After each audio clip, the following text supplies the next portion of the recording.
Jake leaned back in his chair, closing his eyes. He had stayed late at the office, poring over the financial reports of his restaurant chain. The numbers were promising. Naturally, there were issues that required his attention, but that was just part of doing business. Overall, his restaurants were thriving, which was indeed encouraging. Years ago, Jake could only dream of a hearty meal as he struggled with hunger. Now he was wealthy, with a successful business and substantial bank accounts. He could afford to travel the world, drive luxury cars, and wear designer clothes. Yet the trappings of a luxurious life didn't appeal to him. Jake found fulfillment in giving back. He took pleasure in using his wealth to make others a bit happier.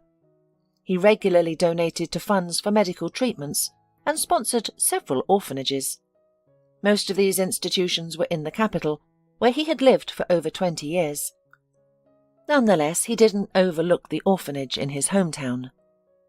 Often he reminisced about his early years. They reminded Jake of his journey from hardship to strength. In addition, his story constantly reminded him that many children in the world have similar struggles and need support. His own children, Billy and Annie, are now old enough to discuss serious matters. Jake has already shared his life story with them, including the hardships he faced at their age. Despite their privileged upbringing, Billy and Annie were sympathetic towards less fortunate children, and that brought their father great pride. Jake was wary of spoiling his heirs excessively. He didn't want his son and daughter to become indifferent and self-centered. He had already seen enough of such offspring of wealthy families, their permissiveness, indifference to others' misfortunes, and belief that the world revolved solely around them. Jake strived to raise Billy and Annie to be compassionate, empathetic, and attentive. His wife, Alberta, supported him in everything. They both grew up in an orphanage. In general, Jake went to an orphanage when he was 9 years old. Before that, he grew up in a loving family. They lived frugally, but they were never impoverished. They had a clean, cozy 2-bedroom apartment and an old car, which Jake's father used to take the family on trips to the river or the mountains. Jake's mother worked as a painter, while his father laboured in a factory. As a child, Jake never pondered about their financial situation. He revelled in his peaceful, sunlit childhood, cherishing his relationships with his parents and friends. Jake's parents never argued, at least not to his recollection. They never raised their voices at him, even when he made mistakes. They always spoke to Jake as if he were an adult, explaining the consequences of his actions and the potential outcomes of recklessness. In response, Jake strived not to disappoint them, took responsibility for his actions, excelled in his studies, and refrained from causing trouble. "Remember, there are only 3 of us in this world," his father often reminded, "and we must look after and protect each other." Jake cherished these conversations. To him, their family resembled a close-knit team, Mum, Dad, and him. They were each other's fortress. Jake knew his parents had both grown up in an orphanage. Occasionally they would share stories about those years. Jake would listen captivated. Their childhoods were starkly different from his own. They'd had indifferent educators, hostile peers, and lived in constant hunger. No one cared for them. Jake felt fortunate to have loving and understanding parents. The thought of ending up in an orphanage himself was unimaginable. He had parents who loved him dearly. The only thing missing was grandparents. He saw his friends enjoying their company, savouring Grandma's homemade cakes, and embarking on fishing trips with Grandpa. But such is life. His parents were the best, regardless. Jake would always remember that warm summer day. He was riding his bike to his house. The cool shade would give way to bright sunlight and warmth. The smell of heated herbs filled his nostrils. His loyal friend, Ralph, was beside him, sharing jokes and stories. But as Jake noticed the crowd of neighbours at his entrance, his heart filled with dread. Jake instinctively knew that his parents were in trouble. This morning they had left to the local market for the fresh and healthy produce, as his mum put it. Jake often accompanied them, enjoying the mini vacations. He relished the peacefulness of the car rides, the scenic view of the fields and hills, and his parents' soft chatter. The village, with farm, market itself, held a unique charm, including a distinct smell that his mother disliked, but Jake somehow enjoyed. It was home to various animals, horses, cows, and goats, which fascinated Jake, though they were commonplace for the local children. But that day, Jake had chosen to stay home. His friend Ralph had invited him to ride bikes in the new park, which had special paths and a newly opened fountain. Jake's parents, always considerate of his wishes, had agreed. "Fine, stay home if you like," his mum had said, ruffling his hair with a smile. "We'll bring you something tasty," Dad promised, settling into the driver's seat. Jake nodded happily. He and Ralph stood at the entrance, waving the adults off, unaware that this would be their last goodbye. It was a marvellous day. Jake and Ralph explored new paths, met other kids, played in the fountain, climbed trees, played with a stray dog, and chased pigeons. Summer vacation was indeed the best time. However, that afternoon divided Jake's life into before and after. Looking for his parents in the crowd near his house, the boy suddenly noticed the anxious and worried faces of his neighbours. And then one of the neighbours finally saw Jake and Ralph. He alerted the others, and soon about a dozen pairs of eyes were fixed on the boys. Jake immediately felt a shiver run through him. Mrs. Weston, the best friend of his mother's and a frequent visitor to their home, was the first to embrace Jake. "There's been a tragedy," she said, looking into his eyes. "You must be strong." The neighbours informed Jake that his father had lost control of the car, which then careened into a ditch at high speed. A hole in the road, previously unnoticed and hence unattended by road services, had caused the accident. The dangerous area was now cordoned off to prevent further accidents, but it was too late for Jake's parents. They had both died in the crash. The news was difficult to comprehend, let alone accept. His parents were his rock, his constants. Jake fainted from the shock. When he came to, he was at Mrs. Weston's house. She had called an ambulance, and the doctors gave him an injection. Everyone looked at Jake with sympathy, patting his head and hugging him, but their compassion only made him feel more frightened. Jake didn't think about his future. He was in a strange state, disconnected from his surroundings. Everything around him seemed to slow down, and he felt like an observer in his own life.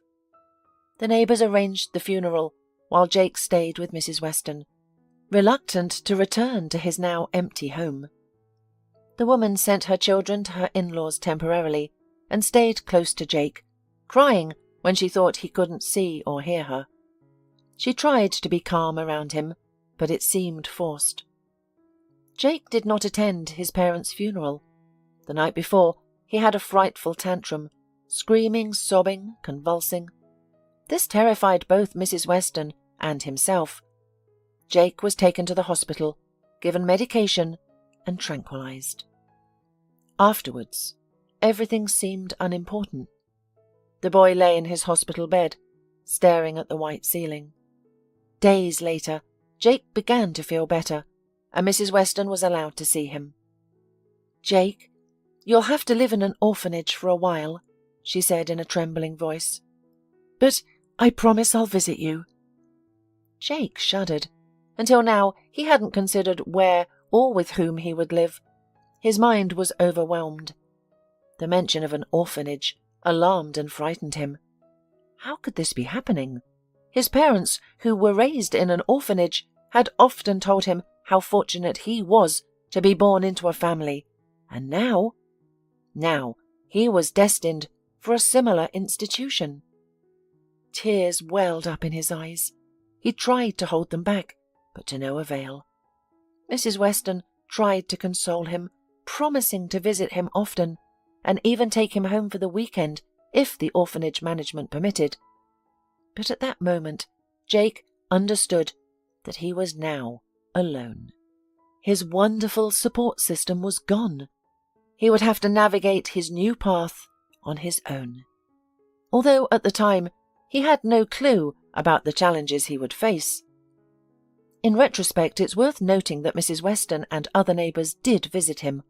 Mrs. Weston visited most frequently, always bringing gifts.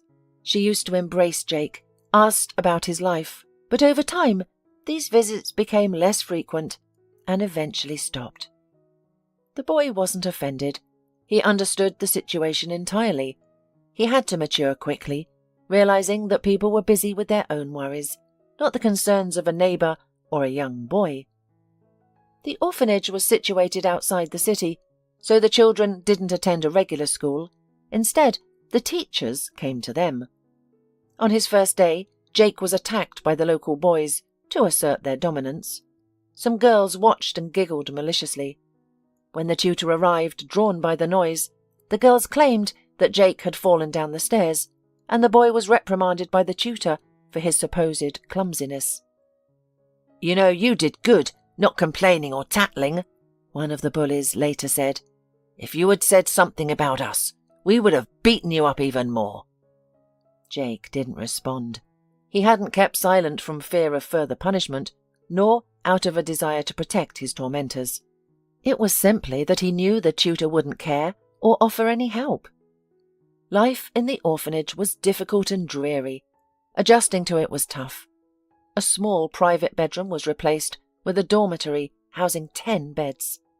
Instead of his mother's delicious home-cooked meals, he had to eat unappetizing porridge.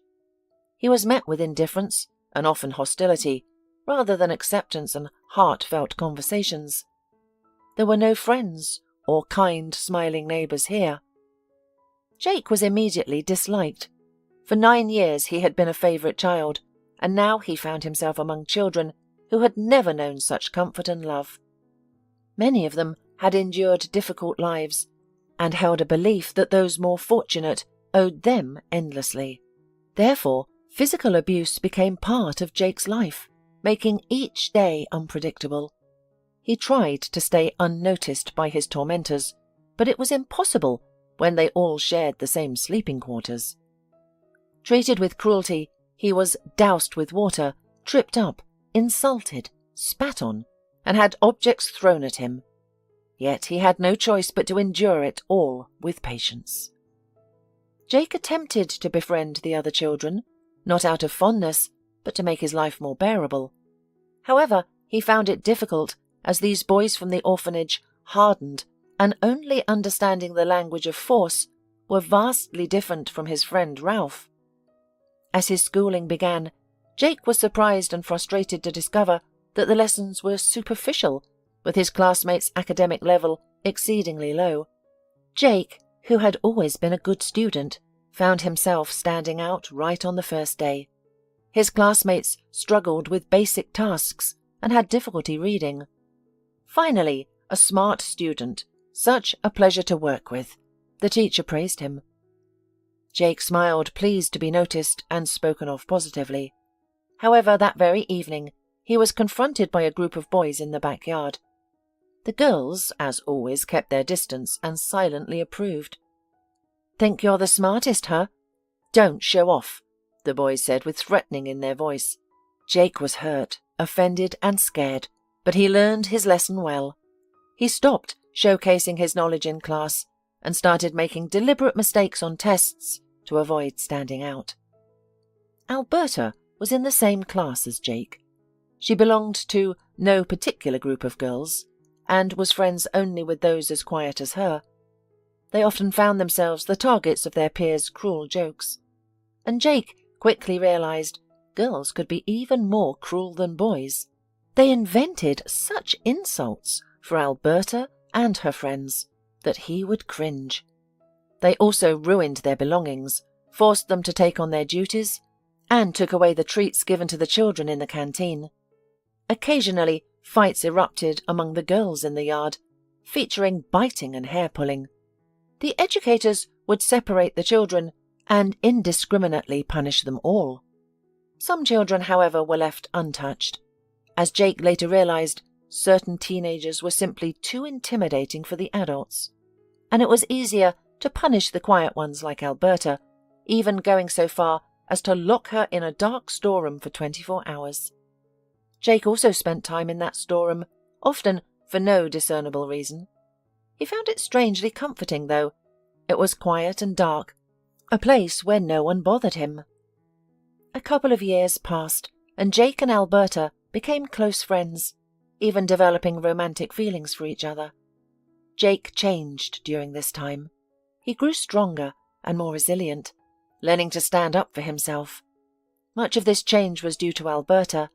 It was painful to watch as the other girls bullied her relentlessly, and Jake couldn't take it anymore. One day, he saw how the girls were harassing meek Alberta again, and he stood up for her. He was fully aware of his actions. The girls were initially surprised, then they started to laugh, not just chuckle, but outright laugh. The strongest amongst them pushed Jake back against the wall. The impact was strong, but Jake held his ground and pushed her back. He knew it wasn't appropriate to hit girls, a principle he learned in kindergarten, but in front of him wasn't a girl. It was a monster, a vile, malevolent, merciless one. Then all the girls, who usually resolved conflicts through verbal and physical fights, attacked Jake. Despite being alone, he fought back effectively. The truth was that Jake had been training secretly for quite some time. He used a flour sack in the storeroom as a makeshift punching bag. He did push-ups and pull-ups. He decided to adapt to the rules of the game. If survival in this world meant being the strongest, then he had to be the strongest. "Fool, you're in trouble now," warned one of the girls, the recognized leader of the group. And Jake knew exactly what their threats implied. They would tell their friends everything, and retaliation for his audacity was imminent. Trouble was certainly on the horizon. But Alberta, she looked at him like a hero, a savior.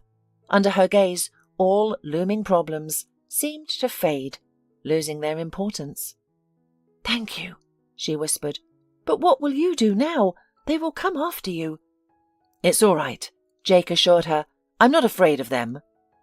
At that moment, he truly wasn't afraid of any reprisals. It didn't matter to him. All that mattered was the special way Alberta was looking at him, and her smile. Of course, payback caught up with Jake, and very soon. "What? You've become the coolest?" asked one of his attackers. But the question was rhetorical. Jake was severely beaten, while the girls around suggested various ways to humiliate him. This time, however, Jake fought back a little. He managed to land a few solid hits before he ended up on the ground. His retaliation surprised the attackers, who were used to a passive victim. After this, they occasionally attacked him in groups, but never alone. Breaking away from the memories, Jake sighed, stretched, and turned off his computer, thinking, "It's time to go home. Tomorrow I can sleep longer. Spend time with your family." The man donned a coat and left his office. His car was parked behind the restaurant, near the trash cans. Suddenly, he spotted a poor elderly woman next to him. Dressed in shabby clothes and old sneakers, she was a picture of poverty. Instead of shooing away the homeless, Jake instructed his staff to leave untouched food in containers on the special table near to the bins. He always felt a deep compassion for the destitute individuals. Upon detecting Jake's presence, the poor woman turned to face him, her eyes reflecting anxiety as she studied his approaching figure. As for Jake, he was dumbfounded. This old woman, no, this is simply impossible. But she was very similar to the woman who had once played a key role in his life. The man scrutinized her face, and she was also looking at him, studying.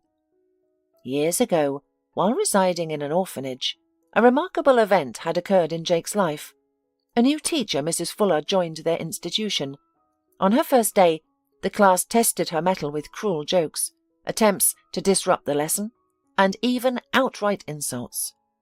Most teachers would either succumb or lose their temper, but Mrs. Fuller responded with an unexpected sadness and pity. Jake, who as always was ashamed of his classmates, watched Mrs. Fuller with interest. She was an extraordinary figure, a fact he promptly recognized. The new teacher conducted a very engaging lesson with animated video. Initially, the students chuckled and attempted to jest, but even the most indifferent and disruptive ones eventually engaged. At the end of the lesson, Mrs. Fuller started asking questions. To Jake's surprise, he knew all the answers. As he responded, the teacher nodded in approval and smiled, seemingly impressed by his competence. She hadn't anticipated finding such a capable student here. No longer fearing jabs from his peers, Jake answered freely. Mrs. Fuller asked him to stay behind after class. "You're an incredibly talented boy," she complimented Jake when they were alone. The boy realized that the teacher had intentionally refrained from praising him in front of his classmates to avoid stirring up envy. He was struck by her wisdom and sensitivity. "Thank you," he responded. "You clearly need to study in a different program.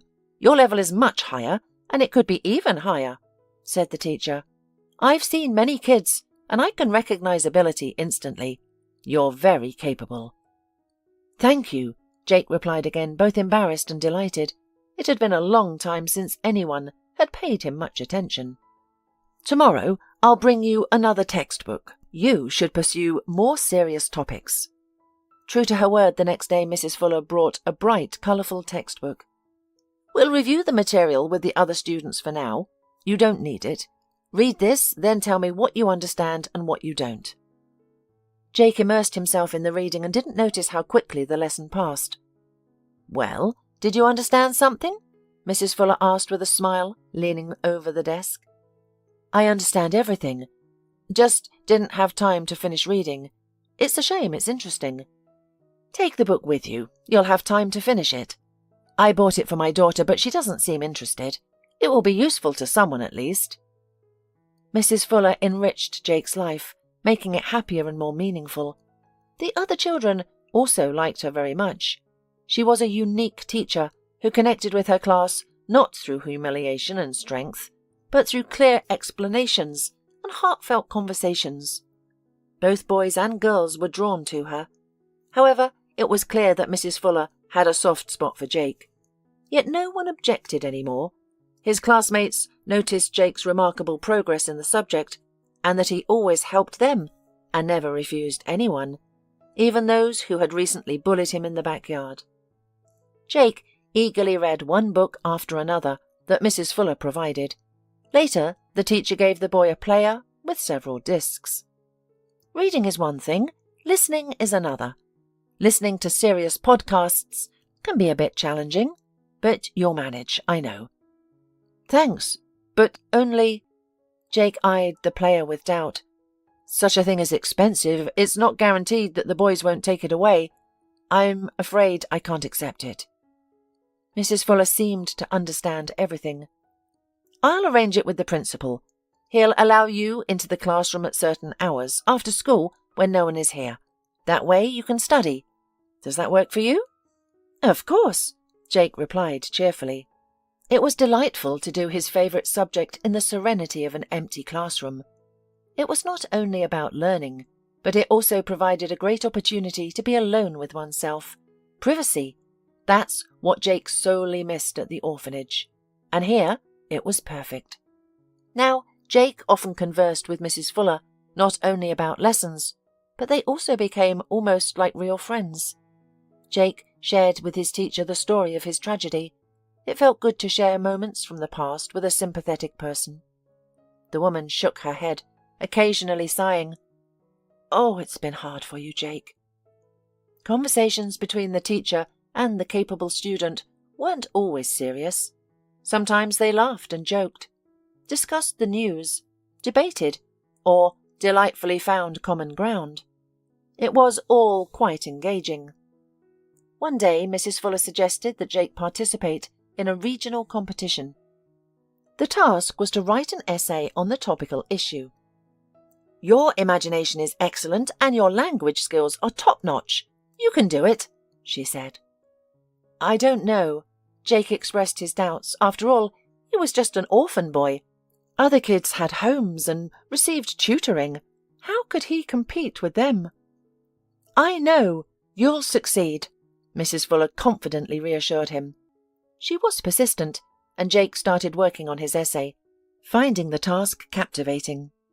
Alberta assisted with the design of the project, and to everybody's surprise, the essay won the prize and advanced to the next level of the contest. Unlike previous stages, this one required participants to be in the capital. The format was as follows. Each participant goes on stage and receives a task from the jury to compose a speech on a certain topic. Quick thinking, improvisation, and imagination were key. "You can do it! You can definitely do it!" Mrs. Fuller paced around the classroom excitedly. "You can win! I know it! And there's a prize, a ticket to the future. Free tuition at a boarding school for gifted children. It's a prestigious school. First, the most prestigious universities queue up for graduates from there, and then employers. You have every chance to such a future." Jake, already contemplating his future, understood the importance of participating in the competition. The thought filled him with both anxiety and excitement. He feared he might not be up to the task. "I will prepare you," Mrs. Fuller assured him, as if reading his thoughts. "You are more deserving of this opportunity than anyone else. We'll study diligently, and you'll do fine." "These lessons aren't enough," Mrs. Fuller fretted. "We need to study on weekends as well. I'll speak to the principal about you visiting my house for additional lessons. You have immense potential, but you need a solid foundation. With hard work, everything will fall into place." The principal agreed, and even allocated funds from the orphanage's budget for bus fare. It wasn't a large sum, but it helped. For the first time in years, Jake found himself alone in the city. He boarded the correct bus and took a free seat. It was exhilarating to travel so freely through the city, gazing out the window. Mrs. Fuller met him at the bus stop. It was a little surprising to see her out-of-school office, but also pleasant. Their way passed through the public garden. They talked, laughed, joked. Jake suddenly imagined that he was just an ordinary teenager, walking next to his aunt or even his mum. They're discussing something, smiling. It's a typical picture. The people around them have no idea that this is what happiness looks like. To them it's all just normal, ordinary life. Yeah, it's wonderful how strange and complicated life is. "Here's my house," he said, looking at the nondescript 7-story building. It was a standing dwelling, similar to where Jake had lived with his parents. Mrs. Fuller's apartment was familiar, mirroring his parents'. 2 bedrooms, a small cosy kitchen, living room. Mrs. Fuller wasn't wealthy, evident from the simple furniture and inexpensive wallpaper. Yet there was a warm, comforting atmosphere. Jake knew his teacher had a daughter, Ellie, his age. He was excited to meet her, imagining she must be as interesting as her mother. He hoped to befriend her, as he had few friends in his life. Mrs. Fuller seldom shared much about her daughter. They discussed an array of topics, but never about her. This made Ellie a mystery to Jake. However, as soon as Ellie walked into the apartment, Jake realized they would likely not be friends. At that moment, Mrs. Fuller was explaining complex topic to her student at the kitchen table. The kettle was boiling, an apple pie was baking in the oven, and Jake was looking forward to a pleasant tea party. Suddenly the door rattled open and a teenage girl appeared on the threshold. She wore a daring miniskirt, displaying her long thin legs with sharp knees, a tight top, and thick platform shoes. Her short greasy hair was dyed an odd green colour. Her large eyes were heavily lined with black, and her eyelashes were coated with thick mascara. Jake looked at the girl in surprise. He had pictured Ellie differently. Not exactly Jane Eyre, but certainly not like this. This image of Ellie reminded him of the aggressive girls from the orphanage. It wasn't just her appearance. Yes, maybe she liked this image, and everyone has the right to express themselves, but it was more than that. It was her cold, prickly gaze, her contemptuously pinched lips, and her deliberately swaggering movements. "Hello, Ellie," Mrs. Fuller smiled at her daughter. "This is Jake. I've told you about him, remember? He's preparing for a contest." "Hello," the boy waved at her. Ignoring his greeting, Ellie turned to her mother with a haughty look. Is there anything to eat? I won't be long." "Yes." Mrs. Fuller bustled around, rushing to the refrigerator. "I'll eat in my room," Ellie declared, then left. Soon loud pop music came from Ellie's room. A few minutes later, the woman went to her daughter's room with a plate of pilaf in her hands. Jake didn't want to, but he overheard the teacher urging Ellie to turn down the volume because the noise was not conducive to learning. "This is my house. I do what I want. If he doesn't like it, he should go to his own house." However, the noise didn't last long. Ellie had a snack and was in the kitchen again, this time wearing ultra-short shorts. "What are you staring at?" she snapped at Jake. "Do you like me?" Jake blushed. "Where are you going? When are you coming back?" Mrs. Fuller exclaimed anxiously. She didn't comment on her daughter's appearance, because it was apparently fruitless. "None of your business," the girl retorted rudely, before slipping out the door. "Well, we can now proceed with the lesson," Mrs. Fuller remarked sadly. "Why? Why is she like this?" Jake asked, clearly taken aback. After a moment he realized that such a conversation might be unpleasant for Mrs. Fuller. The teacher sighed sadly, sat down opposite him, and began to speak. "You're mature now. You understand many things. I failed to raise my daughter properly. I teach other children, yet my own is out of control." Mrs. Fuller raised Ellie all by herself. She had never been married. Ellie's father was the kind of man who avoided responsibility, liked adventures and taking a risk. Fate somehow crossed his path with a quiet, modest girl who, for the first time in her life, had gone to a disco with her friends. What attracted him to her? Perhaps it was simply her difference from him, a sort of exotic allure. Being an experienced man, he could easily captivate a naive young woman. He knew how to be interesting, knew how to organize exciting entertainment. He tried on different roles and played them masterfully, enjoying himself. However, he disappeared after a week, as if he had never been there. The girl fell in love with him and spent a long time searching for this enigmatic man, but it was as if he had vanished into thin air. He probably wasn't a local. The whirlwind, but short affair, left Mrs. Fuller with a daughter. At the time, I was even glad. I held on to the hope that he would return and see me with a baby.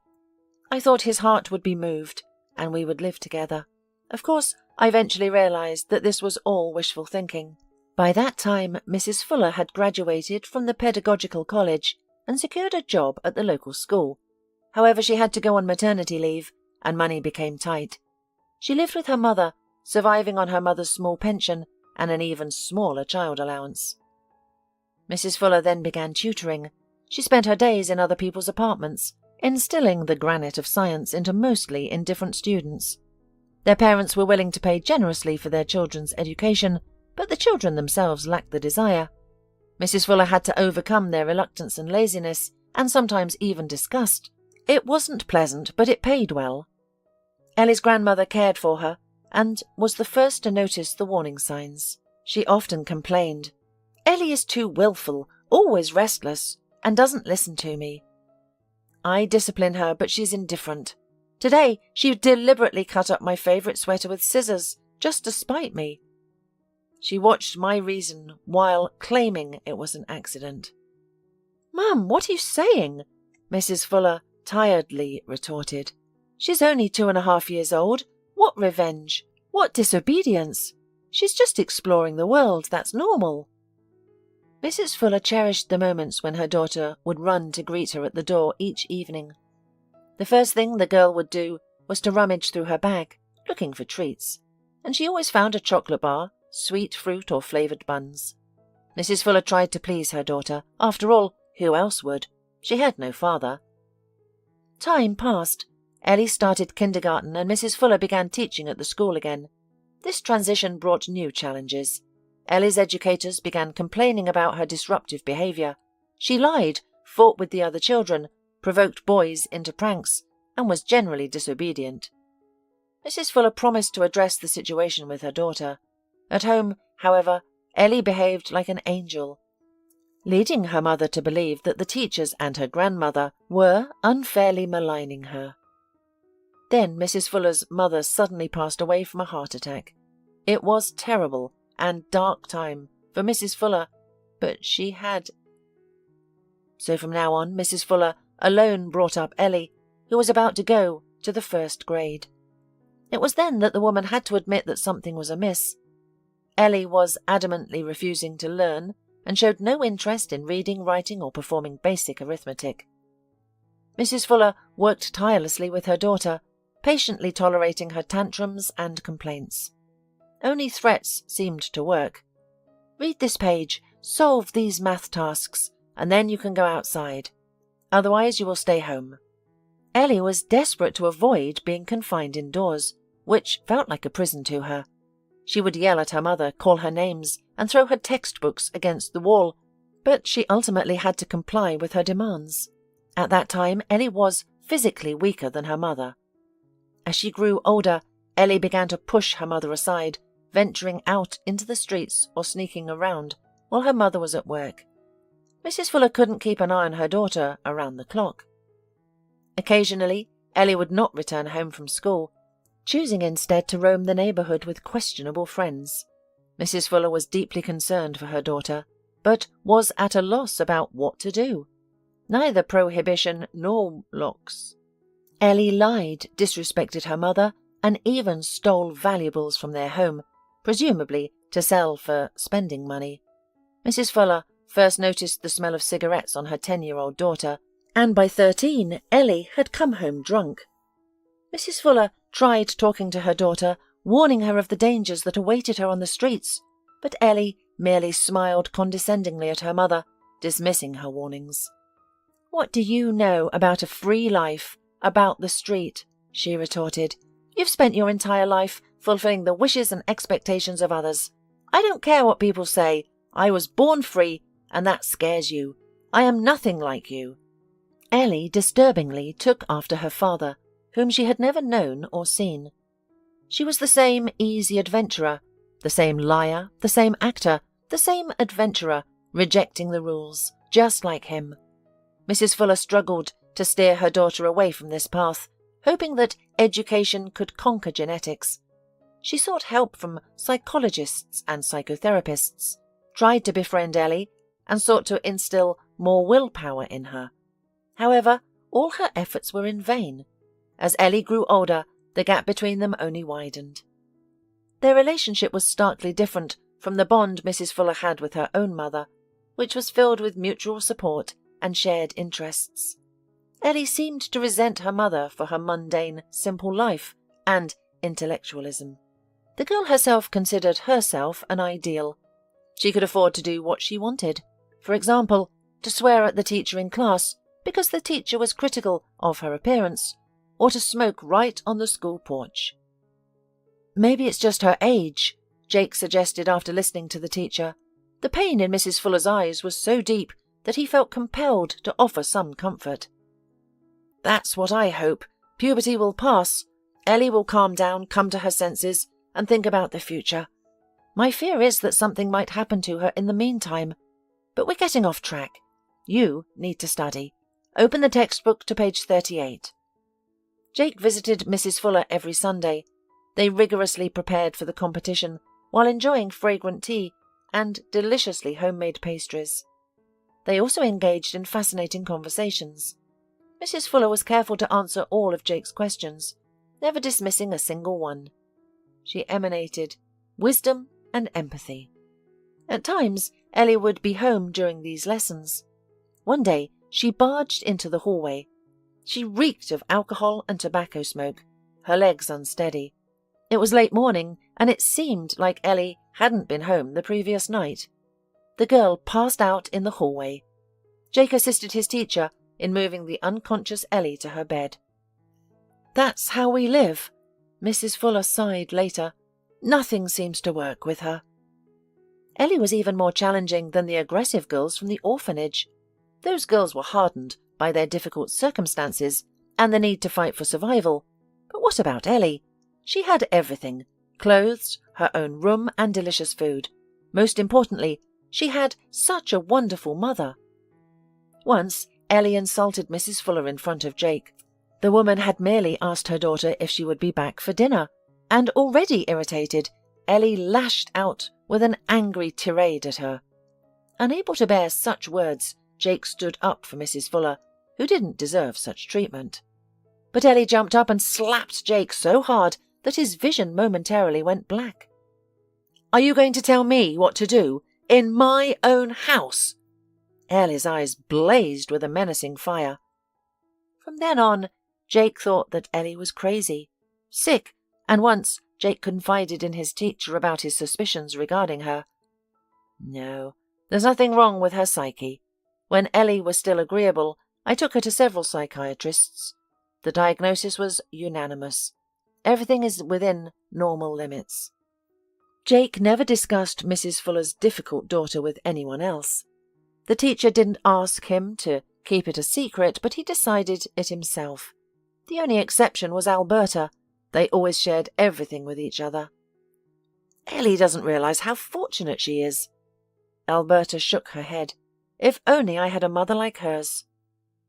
As the contest date approached, a major problem surfaced. The participants had to fund their own transportation. This included tickets for the child and a guardian, hotel accommodation for several days, and meals.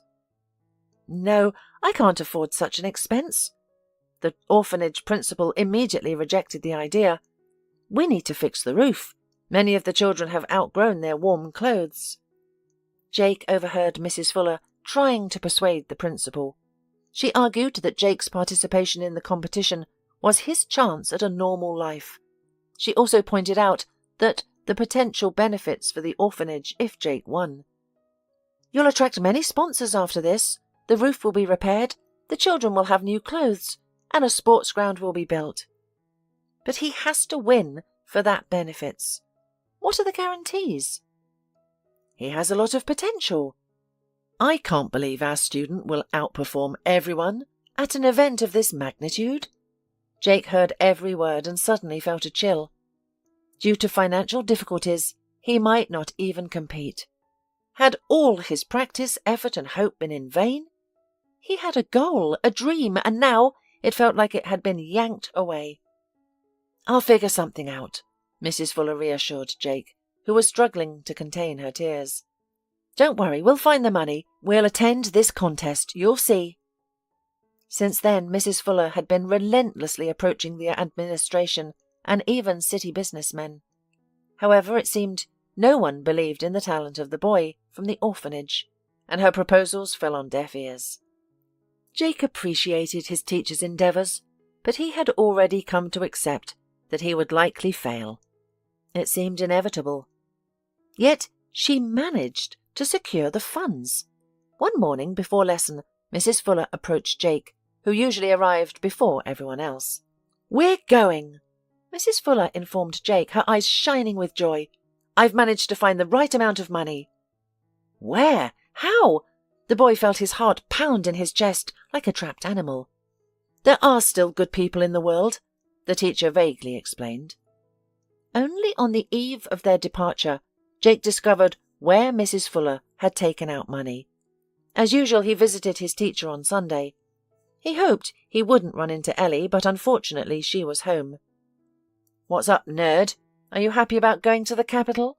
Ellie sneered at him. "My mother took a loan out because of you. It would be better to buy branded sneakers for her daughter, but no, she'd rather spend her money on some nonsense like your useless contest. She's pissing me off on purpose." "Mrs. Fuller, have you done this for my sake?" Jake asked his teacher. Blushing as if embarrassed by her actions, the woman replied, "Don't think that way. I've wanted to go to the capital for a long time. Plus, this is a great opportunity. The principal will increase my salary after your victory. It will help me pay off my loan. Everything will be all right." After hearing this, Jake made up his mind to win, no matter what. He couldn't let Mrs. Fuller down, and indeed, he won the contest. Standing on stage under the spotlight, he felt calm and clear-headed. The theme was challenging, almost a misfortune, but Jake delivered a monologue that earned him a long applause. The results were to be announced the next day. Mrs. Fuller was anxious. "Objectively, you were the best, but we can't ignore the possibility of favoritism or connections," she warned. Jake wasn't among the initial laureates. Third place wasn't his. Second place still wasn't his. As Mrs. Fuller looked hopefully at the stage, Jake had almost accepted defeat. But then the presenter called his name. The hall erupted in applause. First place! Victory! Everything happened so quickly that Jake barely had time to comprehend it. When he returned to the orphanage, he was hailed like a champion. Alberta wept tears of joy, and Mrs. Fuller beamed with happiness that everything had turned out well. Soon after, representatives from a boarding school for gifted children came to take Jake. They spent a couple of days settling formalities, preparing documents, and learning about the boy's past. Jake realized he was being taken to a new life, one he deserved, according to Mrs. Fuller. He now had a promising future. Jake was set to become strong, intelligent and wealthy.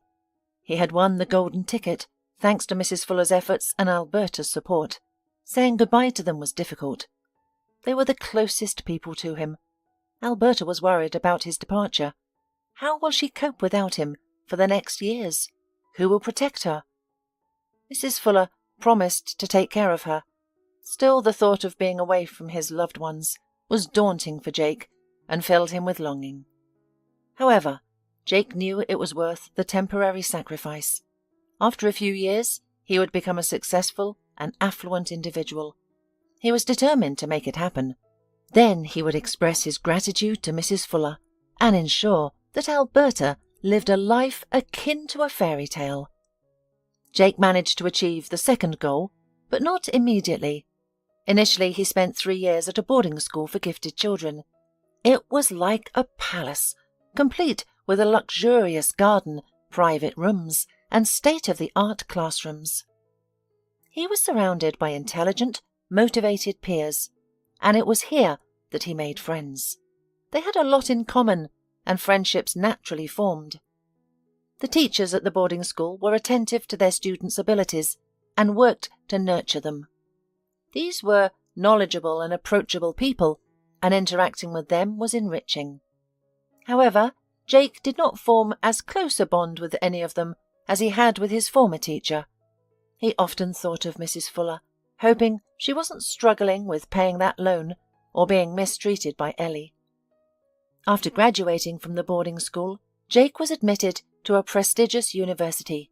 He received scholarship, accommodation in dormitory, and continued guidance from mentors. As a student, Jake found employment with a good salary, and he could finally visit his hometown. The young man eagerly anticipated seeing Mrs. Fuller and Alberta. There was no problem in finding Alberta. The principal of the orphanage gave the address of the apartment where the girl lived after graduating from the orphanage. The apartment was a dismal, tiny place in an old, shabby apartment building on the city outskirts. Alberta had graduated from sewing school and was working as an assistant dressmaker in an atelier. "I thought you'd never come back." Alberta's eyes sparkled like stars upon seeing Jake. "You've changed so much." "I couldn't leave you," Jake responded, embracing Alberta. "I've missed you so much. You won't have to live here anymore, not even for another day." That same evening, Jake helped Alberta move into his parents' apartment. It remained empty all this time. Knowing that Alberta would be living in better conditions gave him peace of mind. Moreover, the thought of a loved one living in his childhood home brought comfort. As for Mrs. Fuller, she could not be found. Her apartment was now occupied by new tenants. "The owner sold it to us 2 years ago," said a woman in a robe who opened the door to Jake. "She and her daughter moved to the country, I heard. I don't know the details, and I don't need to." Jake returned to the capital to continue his studies and work. However, he went back to his hometown during every vacation, where Alberta was waiting for him. After graduating, Jake started working at the diplomatic corps. He was immediately offered a responsible, high-paying position. As Mrs. Fuller predicted, his victory in a prestigious competition became his ticket to a successful life. Now, Jake's life seemed to be following a carefully planned path. Everything seemed to fall into place automatically. Jake bought an apartment in the capital, and Alberta moved in with him. They got married. Despite the demands of his job, Jake steadily climbed the career ladder. Alberta enjoyed her role as a mother and a wife, and Jake made several attempts to find Mrs. Fuller, but all were in vain. Her whereabouts were lost after she moved from her old apartment. Jake deeply wanted to thank her again and show her his accomplishments, to prove that her efforts were not wasted. He believed that such a kind woman deserved more than just verbal gratitude. Years later, Jake realized his job in the diplomatic corps was consuming too much of his time and energy. He was missing important and joyous moments in his life. He missed his son's first day at school due to an urgent meeting, and his daughter's first ballet performance because of crucial negotiations. So, he decided to venture into the restaurant business when the opportunity arose. And now, Jake was looking at the woman near the trash cans and couldn't believe his eyes. This resemblance was unnerving, but surely the poor woman couldn't be Mrs. Fuller. His teacher had a home, a job, and presumably a pension. "Hello, Jake," the woman greeted him with a sad smile. "So, that's how you've grown. You've become handsome, grown up, strong, just as I once dreamed." "Mrs. Fuller?" Jake queried, struggling to believe the situation. The woman nodded in affirmation. Jake invited her to go into his office, and on the way, they both expressed their joy at the chance meeting, each in his own way. Mrs. Fuller smiled warmly and a little embarrassed, while Jake told her excitedly about his life and how long he had been looking for her.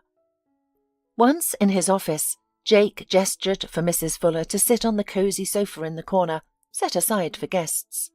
He then prepared coffee for her, serving it with a plate of cookies. "Mrs. Fuller, it's just a miracle that we've met. I've thought so much of you and have been searching for you for so long. I wanted you to see what I've become, thanks to you." "Thanks to yourself," corrected the elderly woman, looking at Jake with pride. "Talented, persistent, hard-working. These qualities have led to your success." "You must realize that if it weren't for you, I don't know what I would have become." "You'd still be a good man without me, and you would still be successful, albeit perhaps not so soon. I can tell when a kid has a backbone. Trust me, I've had a lot of experience." "But why do you—" Jake hesitated, choosing his words. "How did you end up in this situation? It's clear that you're in need, and—" "It's clear that I've become an old beggar. Speak straight," sighed Mrs. Fuller. It was evident that she was uncomfortable in front of her former student, ashamed that he saw her in this state. "Can you tell me about it?" "All right," nodded Mrs. Fuller. "It's a long story, and its ending isn't unexpected for me. Everything was leading up to it." After Jake was sent to a boarding school for gifted children, Mrs. Fuller started facing severe problems with Ellie. The 16-year-old girl began spending nights at unknown places with unfamiliar people, often returning home only in the morning, or sometimes several days later. Occasionally, the police would bring her back after Mrs. Fuller sought their help, since Ellie was underage. Mrs. Fuller tried everything to control her daughter. Pleas, threats, heartfelt discussions. But Ellie remained unaffected. Mrs. Fuller even tried to lock her in the house when she went to work, but Ellie, craving freedom, once escaped through a balcony by tying sheets together and descending from the 4th floor. After this incident, Mrs. Fuller stopped locking her daughter in, fearing for her safety. Ellie now only communicated with her mother using harsh language. All valuable items in the house, including Mrs. Fuller's modest jewellery and household appliances, mysteriously disappeared. Once, someone even took the washing machine, while Mrs. Fuller was out. Ellie needed money for her entertainment. Mrs. Fuller, who had tried to instill a love for books, theatre, and learning new things from an early age, was devastated to see her daughter having no other interests in life. Sad mother partially blamed her daughter's friends' negative influences for her troubles. Teenagers from dysfunctional families who neither studied nor worked were Ellie's best friends. Mrs. Fuller saw representatives of this society, glassy, absolutely empty heads, the stamp of limitation on their faces, ungroomed, always some grey and ragged, and these people somehow had a great influence on her daughter. Ellie's young body couldn't handle the strain and she was hospitalized a few times. Doctors warned that if she continued down this path, the results could be fatal. The terrified mother decided to take drastic action, moving her daughter to a village.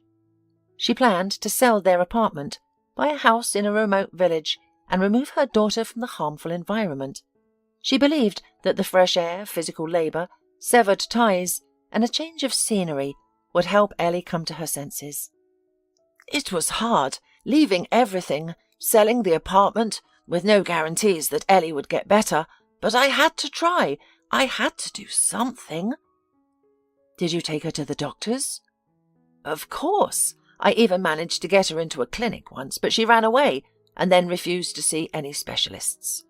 She was content with everything and didn't see herself as sick. You can't drag a girl like that into the right life with a lasso. Initially, she refused to move to the village, so Mrs. Fuller had to go alone. The woman was at a loss. She had initiated the move solely for her daughter's sake, and yet Ellie found a workaround and stayed in the city, living with someone from her company. Unfortunately, the mother herself pushed her daughter to become even closer to these. But then Ellie returned, angry, skinny, and dishevelled, quickly becoming like the people she enjoyed spending time with. Mrs. Fuller knew her daughter was living with her friend, but apparently the crowded apartment, lack of money, and constant shouting and quarrels didn't suit Ellie as well. Needing a place to live, a frustrated girl returned to her mother, who would always provide food and a clean bed. Mrs. Fuller felt a slight relief because her plan to bring Ellie back on track worked out. Unfortunately, nothing like that.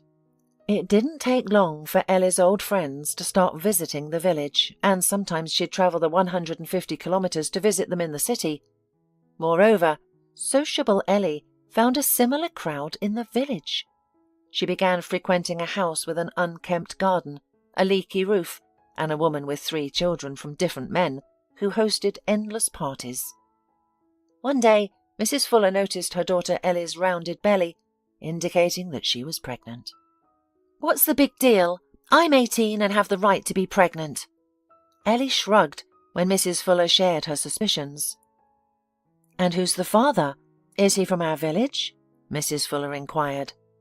"No, he's from the city.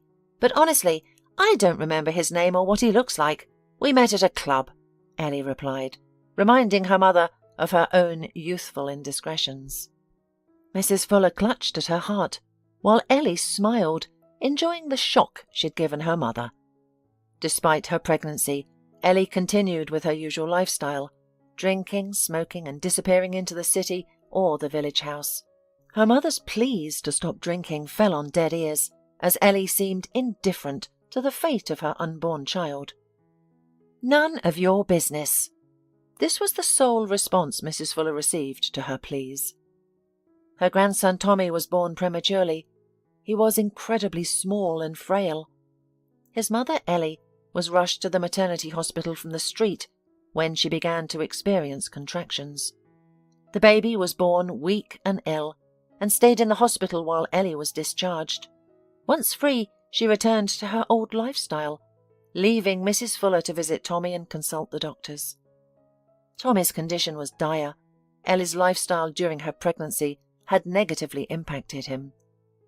Underdevelopment of most organs and systems, heart defects, the doctors said, and added that if the baby survived, he would be a disabled individual requiring lifelong care. His life expectancy was also likely to be short. Ellie was determined to write a refusal on her son. "Why do I need him? He's an invalid, and I'll have another baby, a healthy one." Mrs. Fuller was horrified by these words. She tried to convince her daughter that this was unacceptable. After all, he is a living person. To the elderly mother's relief, Ellie changed her mind. She decided to take Tommy home after her friend gave her some advice. This was the same woman in whose house the village drunkards used to hang out. "There are allowances for children. If he's invalid, it's even more money." That was the advice. Tommy was discharged. His arrival didn't change Ellie's lifestyle. She continued to live freely, coming home only to eat and sleep in a comfortable environment. She was receiving Tommy's allowance, which made her even more popular among her friends. Mrs. Fuller stopped trying to reason with her daughter, finally realizing it was futile. She didn't blame herself for what happened to Ellie. She knew she had given her daughter enough time and had done everything she could to raise her properly. It was not her fault she had failed. Now Mrs. Fuller dedicated herself to Tommy, providing his medical care, aiding in his development, and taking him to the doctors. People, including doctors, wondered where the child's mother was and why this grandmother was raising him. But Mrs. Fuller lied to everyone, claiming her daughter was working hard to provide for her son, and she, the grandmother, was just helping the young mother with her disabled child. No, the woman was not ashamed of her daughter's behavior. She had stopped fearing people's judgment long ago. Her fear was different. She was afraid that her daughter might lose her paternal rights and that her grandson Tommy would be taken away. It was unlikely that he would be left with his grandmother due to the poor living conditions, her advanced age, and her meagre income. Therefore, Mrs. Fuller played this play out for her grandson's sake. Then Ellie brought home her husband, a grown man with reddened, clouded eyes from constant drinking, and announced he would now live with them. Mrs. Fuller thought things couldn't get worse or harder, but she was wrong. This man, Alejandro, made her life a living hell. He dashingly emptied the refrigerator, not caring about its filling. He did not care that these fruits or milk Mrs. Fuller bought for Tommy with her last money. Alejandro never cleaned up after himself, would shout at Ellie and Mrs. Fuller if something displeased him, and sometimes even resorted to violence. To make matters worse, Alejandro's friends began visiting their home regularly. It was intolerable. They would stay up all night in the kitchen, swearing, laughing loudly, filling the house with cigarette smoke, clinking glasses, and sometimes even fighting. Tommy tossed and turned in his sleep, while Mrs. Fuller sat beside him. She was afraid to go to sleep.